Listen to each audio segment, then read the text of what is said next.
Good morning to all. Now in today's class, we'll start a new topic called decoupled load flow method, DLF method. It is also called as derive the equation for static load flow equations either in trigonometric form or either in polar form or either in exponential form.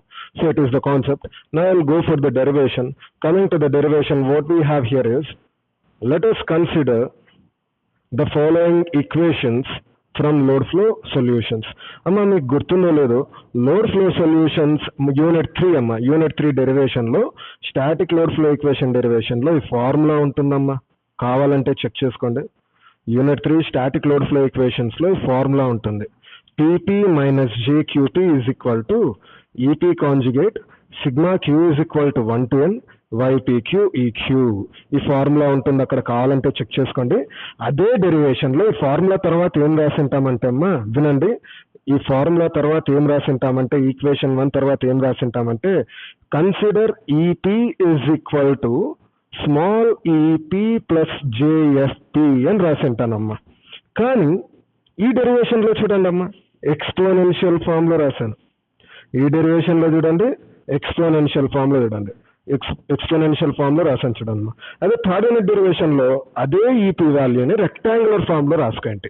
నేను ఇందాక చెప్పా కదా, derivation same, approach different. మనం మార్పు ఎక్కడ చేస్తామంటే equation 1 తర్వాతే మార్పు చేస్తాం. దీనికి ముందు వరకు స్టాటిక్ లోడ్ ఫ్లో ఈక్వేషన్ 3వ యూనిట్ లో కానీ ఇప్పుడు చెప్పుకుంటున్న 4వ యూనిట్ లో కానీ సేమ్ ఉంటుందమ్మా. ఈ వాల్యూస్ ఏవైతే ఉన్నాయో ఈపీ, ఈక్యూ, వైపీక్యూ, ఆ డెరివేషన్ లో వేరే వాల్యూస్ తీసుకుంటాం, ఈ డెరివేషన్ లో వేరే వాల్యూస్ తీసుకుంటాం. అక్కడ రెక్టాంగులర్ ఫామ్ లో తీసుకుంటాం, ఇక్కడ ఎక్స్పోనెన్షియల్ ఫామ్ లో తీసుకుంటున్నాం. Hope you understand. అక్కడ 3వ దాంట్లో EP is equal to small EP plus JFT రాసింటావు.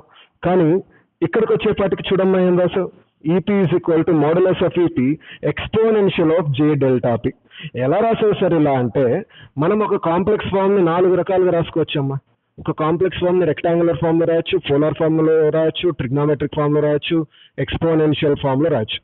నేను ప్రీవియస్ డెరివేషన్ లో రాసింది ఇప్పుడు ఇక్కడ స్పాట్ లైట్ వేసి చూపిస్తున్నదా, అది ప్రీవియస్ డెరివేషన్ లోని వాల్యూ రెక్టాంగులర్ ఫామ్ లో రాసింటి, ఇప్పుడు ఇప్పుడు ఎక్స్పోనెన్షియల్ ఫామ్ లో రాస్తున్నా. అదే విధంగా అమ్మా EQ is equal to EQ previous time ఎలా రాసింటనంటే EQ is equal to small EQ plus JFQ రాసింటి. కానీ ఈసారి ఏమైంది, EQ is equal to modulus of EQ exponential of delta JQ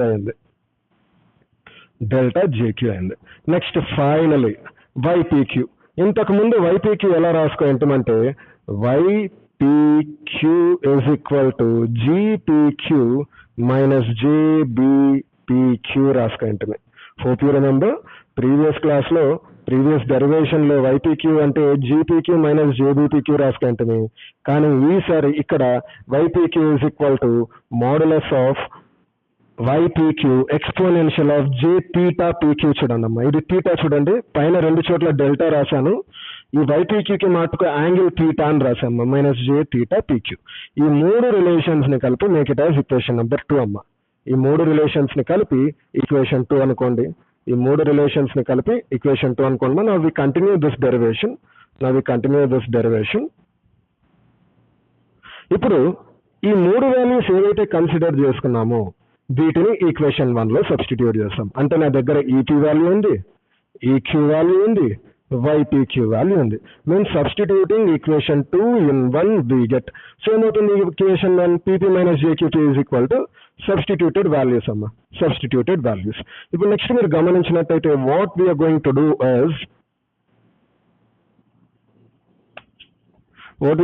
do is please be online. Paper వెనక్కి వెళ్ళింది. Yeah,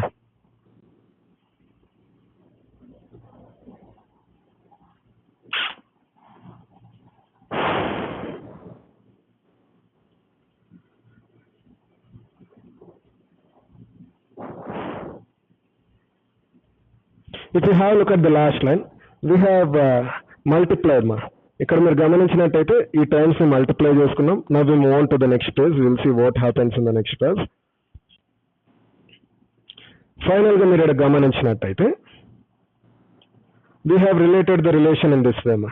equation మొత్తాన్ని ఇలా రాసుకున్నాం, స్పాట్ లైట్ వేసి చూపిస్తున్నా కదా, అలా రాసుకున్నాం. If you have look at the screen ఏమవుతుందంటే ఆన్సర్ ఫైనల్ గా PP minus JQP is equal to, అమ్మ మల్టిప్లికేషన్ ఆఫ్ యాంగిల్స్ ని ప్లస్ రాస్తామమ్మా, మీకు తెలుసో లేదో, కావాలంటే మీరు క్యాలిక్యులేటర్ లో కాంప్లెక్స్ మోడ్ లో పెట్టుకొని angle 10 degrees into angle 5 degrees కొట్టండి, యాంగిల్ 15 degrees వస్తుంది. బాగా గుర్తుపెట్టుకోండి, ఎక్స్పోనెన్షియల్ వాల్యూస్ ని మీరు మల్టిప్లై చేస్తే యాడ్ అవుతాయమ్మా. It indicates addition. అదే డిగ్రీస్ ని, I mean to say exponential values ని, డిగ్రీస్ ఏవైతే యాంగిల్ వాల్యూస్ ఉన్నాయో వాటిని డివిజన్ చేస్తే సబ్స్ట్రాక్షన్ అవుతాయమ్మా. ఇవి మీరు కంట్రోల్ సిస్టమ్ లో కూడా చదువుకుంటారు. While you're doing time domain specifications 2వ యూనిట్ చదువుకునేటప్పుడు you perform all these things మా. ఎందుకంటే యాంగిల్స్ ని మల్టిప్లై చేస్తే యాడ్ అవుతాయి, యాంగిల్స్ ని డివైడెడ్ బై చేస్తే plus, I mean to say subtraction అవుతాయి. So it is about this. And finally what we have is, here we have a formula అమ్మా. ఈ ఓవరాల్ టర్మ్ ని ఏమా టర్మ్ అంటే modulus of EP, modulus of EQ, modulus of IQ అని small A అనుకుంటున్నా. తర్వాత exponential part లో theta PQ plus delta P minus delta క్యూని బి అనుకుంటున్నా. అప్పుడు ఈ ఫార్ములా ఎలా మారుతుందో చూడండి అమ్మా. ఓవరాల్ ఫార్ములా సింపుల్ గా రాసుకోవడం కోసం, ఆన్సర్ ని సింపుల్ గా రాసుకోవడం కోసం అలా వాటిని స్మాల్ ఏ బిగా కన్సిడర్ చేసుకున్నా.